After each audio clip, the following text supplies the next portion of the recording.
how are you doing today? My name is Louis Lee, and I'd like to introduce the Eubanks Conservatory of Music and Arts guitar program.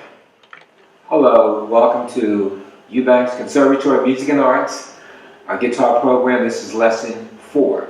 And what we're going to do is we're going to review what we had for last week, lesson 3.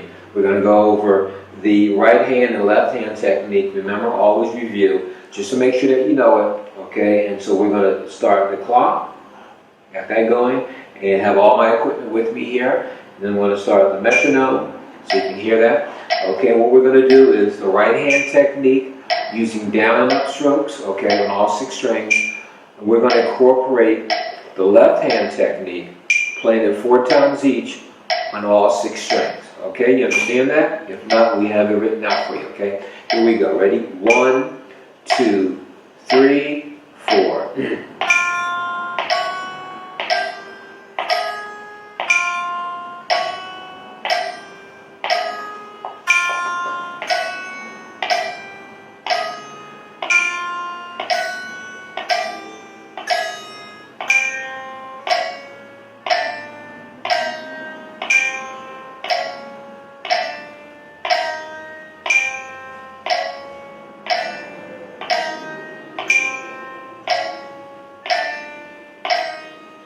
Now remember, keep your fingers planted. Do not lift your fingers, because we want to really make sure we focus on our technique.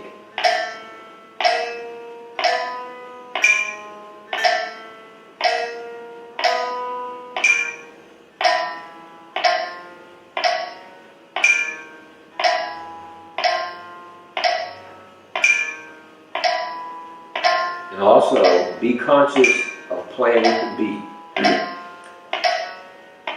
I notice a lot of times, excuse me, when I'm teaching, that the students, they're so focused on just playing the exercise that they're not in sync with the beat. Make sure you're playing with that beat.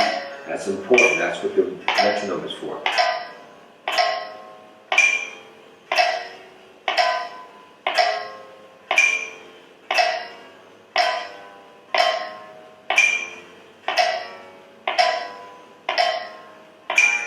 And also, playing slow like this builds up accuracy.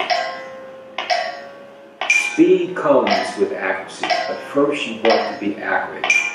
So if you want to play fast, practice slow, because it builds up the accuracy. And that speed will come, and you would be amazed when you don't make any mistakes.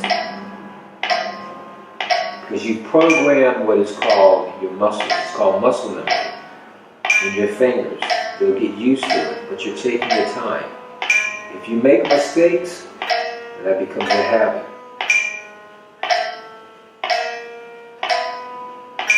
And again, you can see where I'm talking, but I'm still progressing with the exercise, playing each string 4 times each.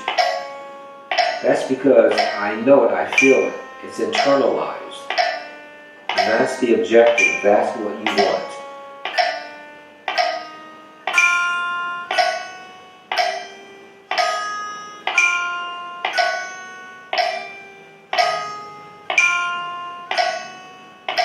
Now let's look at this right hand. I'm still using down and up strokes.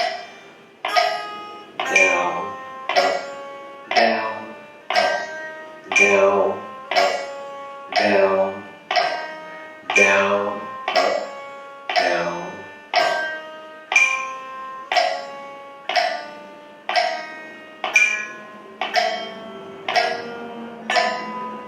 Good technique. My thumb is behind my neck, behind the neck, perpendicular, straight up and down. I'm playing with the tips of my fingers. I'm relaxed. And not only that, but I'm trying to make fun of this. I'm trying to enjoy what I'm doing so it doesn't seem like a chore. And I'm trying to make sure these notes sound musical. So I'm putting a feeling into it. Because I'm trying to develop a lot of different perspectives, my technique at the same time.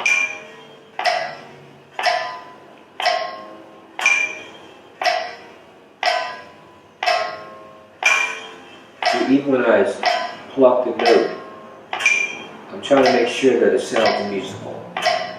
And I'm thinking about it. Sometimes we practice, but we're thinking about something else. Did I pay my bill? How much money do I have in my bank account? Or whatever. And we lose focus of the exercise, and we develop little teeny mistakes, but we're not conscious of it. This is a technique as well. So try to stay focused on what you're doing, playing the exercise.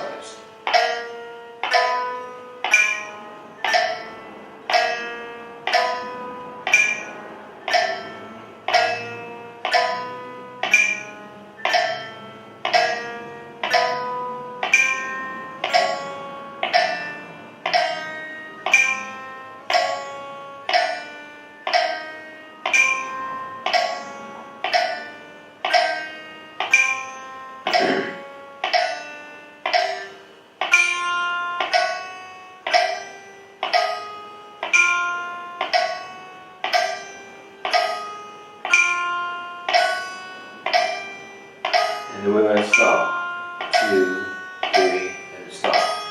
Okay, now we just did that for 5 minutes. And my fingers do not feel tired. But if your fingers do feel tired, then you stop. Good technique will help you with a lot of issues, especially carpal tunnel. You see, and that's something that guitar players do have a problem with, and I can speak from experience. I had carpal tunnel, and it got so severe that I had to get an operation, and it was serious. And if you ever had it, it's very painful, and what happens is your fingers become numb. And I can recall doing gigs and getting paid well, and was faking it and couldn't feel the note.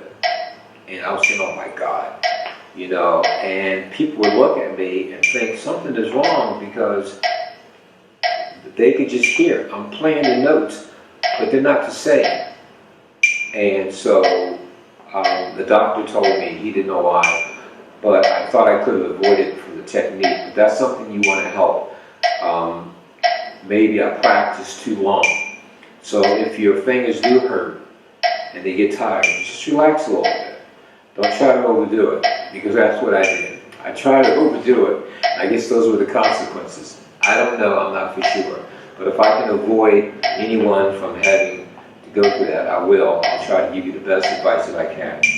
But if your fingers feel tired, now I'm still glutton for punishment, because I find myself sometimes practicing straight for maybe an hour, non-stop, if you can imagine that.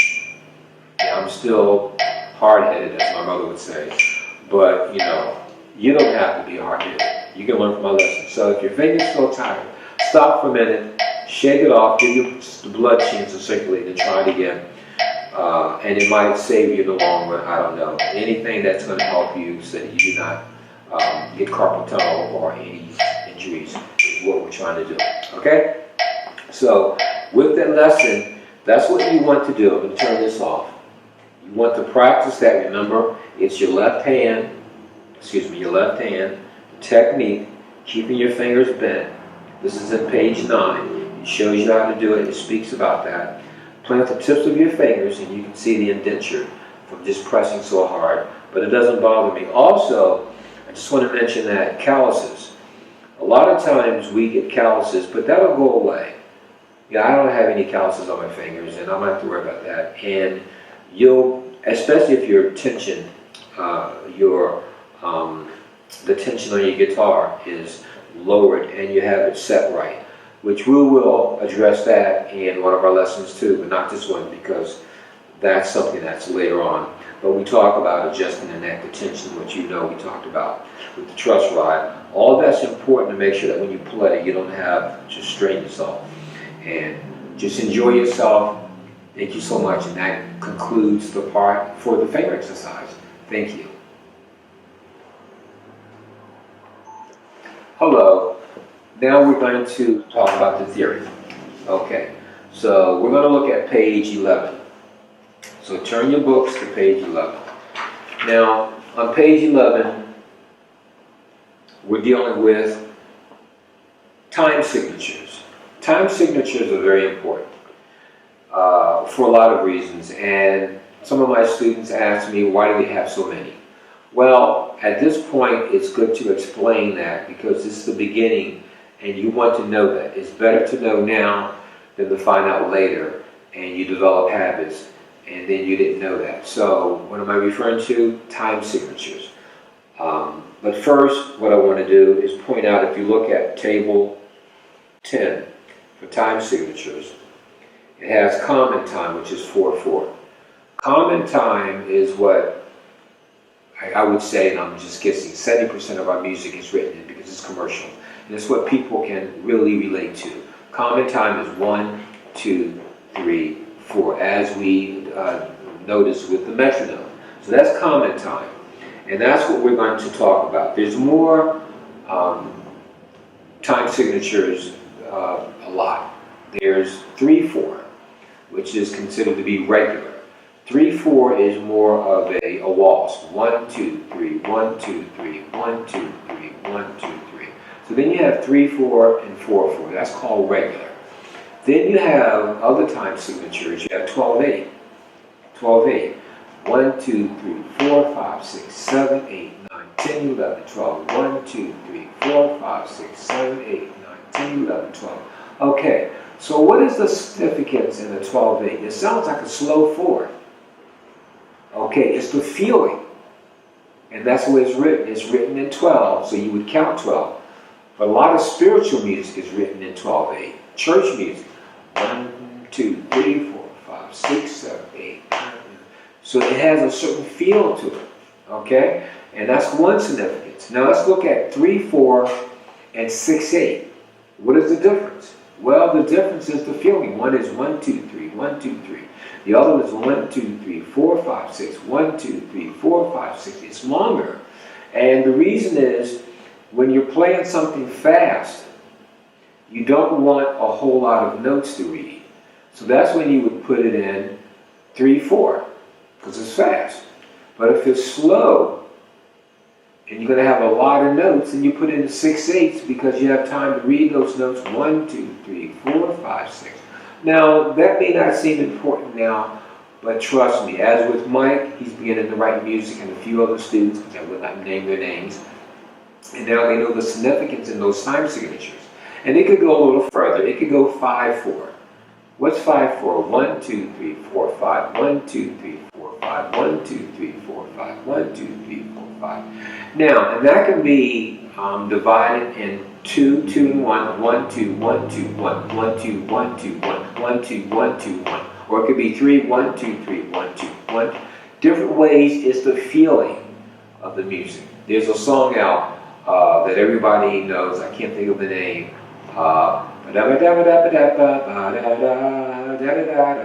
Anyway, I should know the name. I play it all the time. I know a lot of songs, but I forget the name. But a lot of songs. So we have time signatures. So what we're going to do is we're going to focus on just the common time, 4/4. Now, moving on to the next table, down under it, we have, what does 4/4 mean? Now remember, you do not have to learn a whole soliloquy. No, just learn, the top tells you, and it's here, how many counts per measure. That's simple. So the top tells you how many counts per measure. Now my son, when he was in college, he was studying, his teacher told him it meant beats. He knew the difference. He called me up. I said, okay, agree with the teacher so you can pass. And I'll call hands with the teacher. But it does not mean 12 beats. Because you can have a bunch of 16th notes in there, and those are beats, da da da da da da da da. You could have 36 beats in one measure. So it doesn't mean that. It means how many counts per measure. 1, 2, 3, 4. That's what the top tells you. So if somebody tells you differently, it doesn't. So the top tells you how many counts per measure. The bottom tells you every quarter or a transition word. What note receives one count? A transition word. Or is a transition. Either you can go up or down. You cannot go both ways. You can go left or right. You can have hot or cold. So how does it relate to this? It says, the bottom tells you every quarter or what note receives one count. So that means the quarter is not the one right now. If there's an eighth note, that would be the eighth note that receives the one count. A lot of people get confused with that. Like I said, when I wrote the book, I try to be very concise and put less information.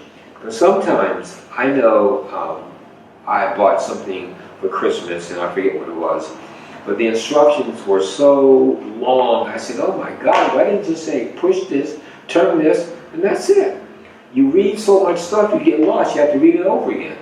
So to me, it's like, make it simple, make everything simple. So the book is simple, really too simple.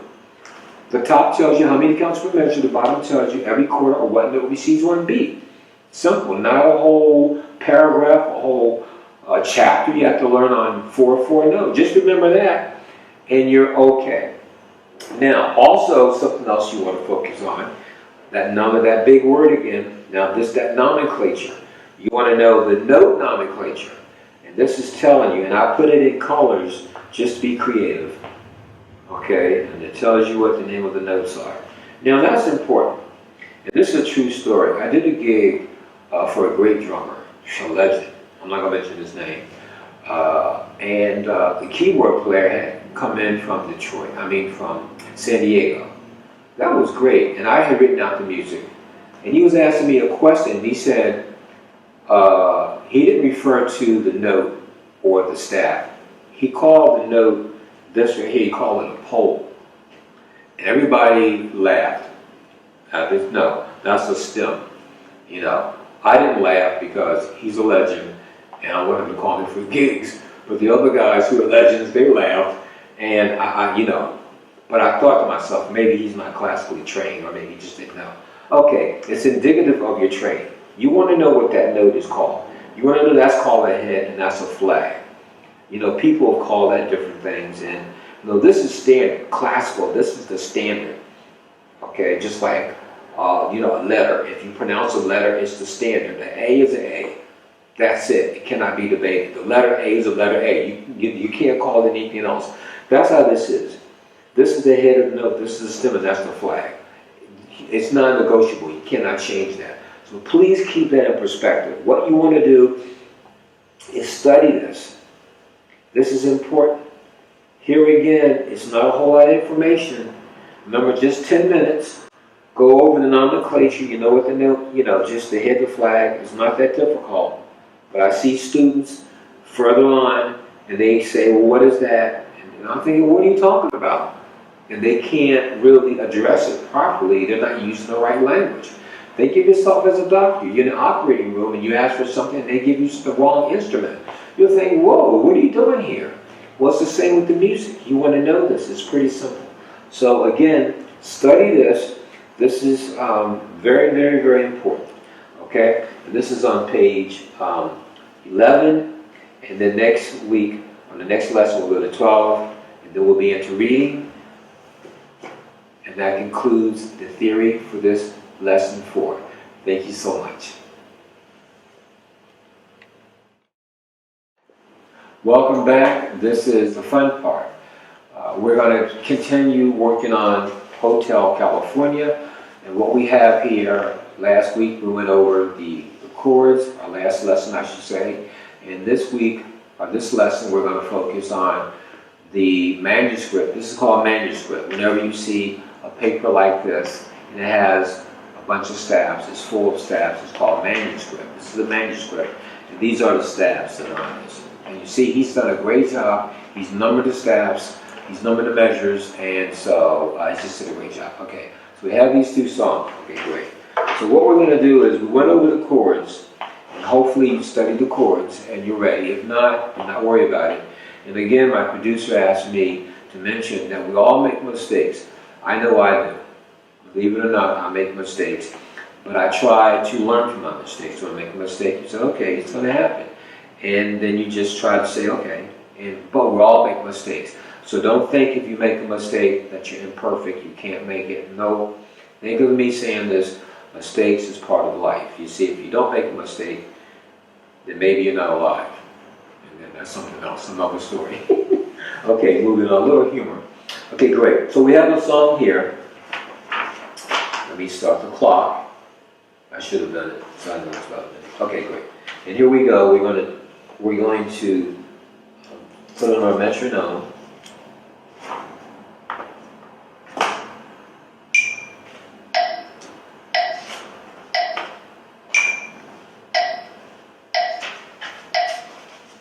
Okay, so what we're going to do is we're going to take the first, the verse of the song. A verse is usually what the song is all about. It tells you a story. The chorus is the hook. It just repeats whatever the name of the song is, okay? So just so that you know this. So we're going to just do the chorus first so that you hear what it sounds like. 1, 2, 3, 4.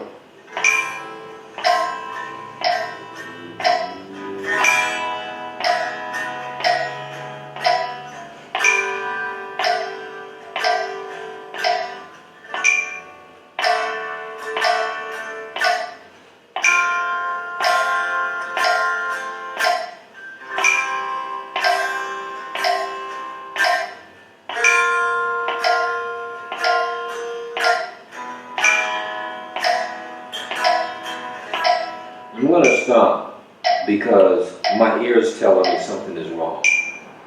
And all this is part of it. You might have heard it. I didn't check my tuning. So I made a mistake. You see, and I heard it when I was playing. That B string. Remember I tell you that B, when I played that chord, I heard it. It was like, watch it.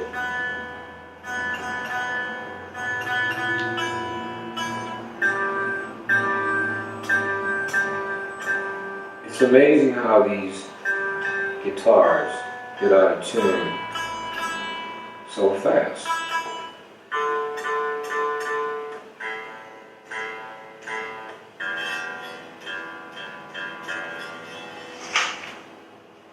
Okay, now we're tuned. So we're going to try it again, and this time shouldn't be any mistakes.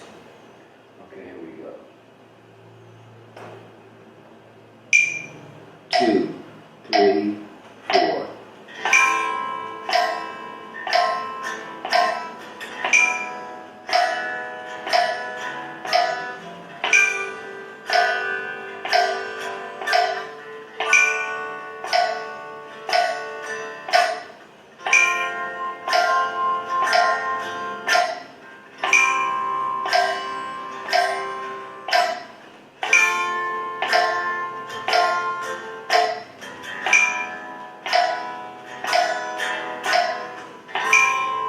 Now it starts over.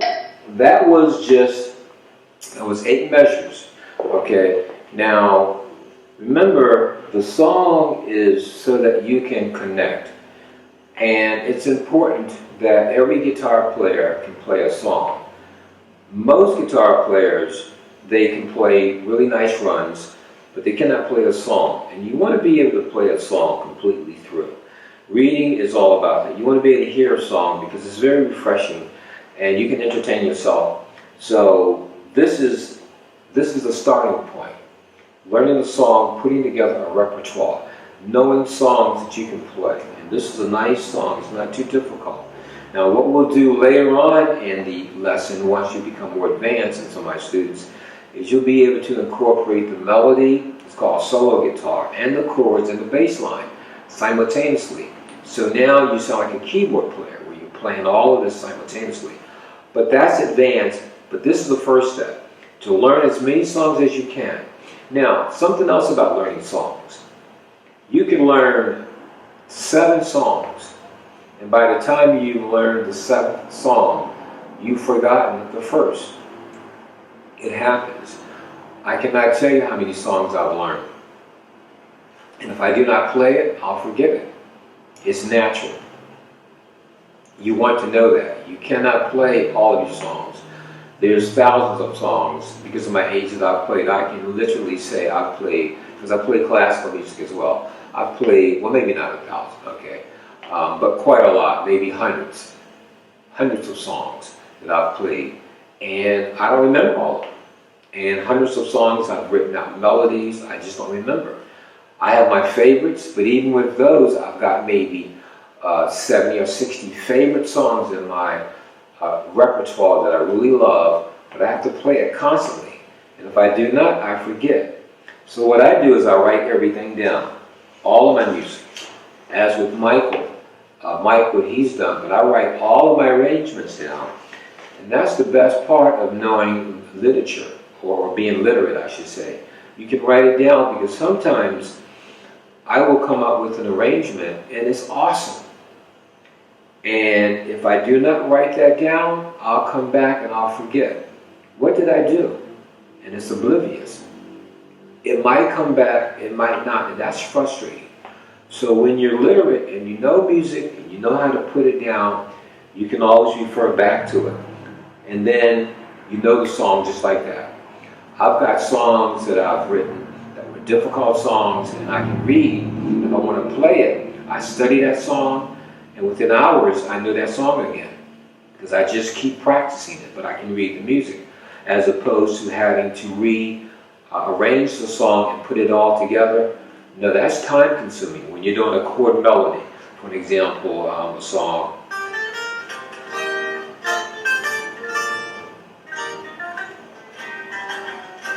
There's a lot going on there, okay? So that's solo melody, but that's written out and that's worked out. And I know that because I've written that out. But if I had to learn that over again, and if I forgot that, it may be difficult because of the chords that I'm using. You know, I'm using chords like this. Okay, now that's getting into advanced, but I'm trying to illustrate a point.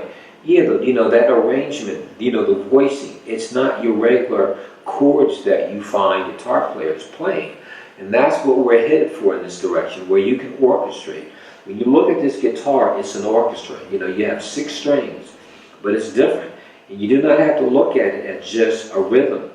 You can play a lot of different arrangements in. You can do a lot with it. So this class, these lessons will help you so you can achieve that and be able to do that. And with that in mind, I'm looking at the clock. We run out of time, and it's been fun, exciting, and that concludes lesson on fun on lesson 4. Thank you.